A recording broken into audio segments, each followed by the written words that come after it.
on saving time. Greetings from Seneca to his friend Lucilius. Continue to act thus, my dear Lucilius. Set yourself free, for your own sake. Gather and save your time, which till lately has been forced from you, or filched away, or has merely slipped from your hands. Make yourself believe the truth of my words, that certain moments are torn from us, that some are gently removed, and that others glide beyond our reach. The most disgraceful kind of loss, however, is that due to carelessness. Furthermore, if you will pay close heed to the problem, you will find that the largest portion of our life passes while we are doing ill. A goodly share while we are doing nothing, and the whole while we are doing that which is not to the purpose. What man can you show me who places any value on his time, who reckons the worth of every day, who understands that he is dying daily? For we are mistaken when we look forward to death. The major portion of death has already passed. Whatever years lie behind us are in death's hands. Therefore, Lucilius, do as you write me that you are doing. Hold every hour in your grasp. Lay hold of today's task, and you will not need to depend so much upon tomorrow's.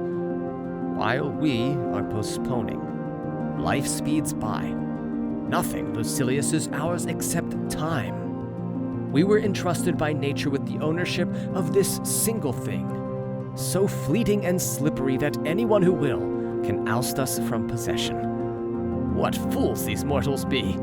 They allow the cheapest and most useless things, which can easily be replaced, to be charged in the reckoning after they have acquired them. But they never regard themselves as in debt when they have received some of that precious commodity, time. And yet time is the one loan which even a grateful recipient cannot repay. You may desire to know how I, who preach to you so freely, am practicing.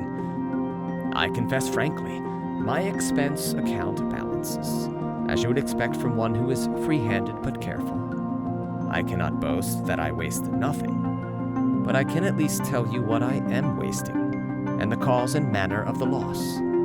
I can give you the reasons why I am a poor man. My situation, however, is the same as that of many who are reduced to slender means through no fault of their own. Everyone forgives them, but no one comes to their rescue. What is the state of things, then? It is this. I do not regard a man as poor if the little which remains is enough for him. I advise you, however, to keep what is really yours, and you cannot begin too early. For, as our ancestors believed, it is too late to spare when you reach the dregs of the cask. Of that which remains at the bottom, the amount is slight, and the quality is vile. Farewell.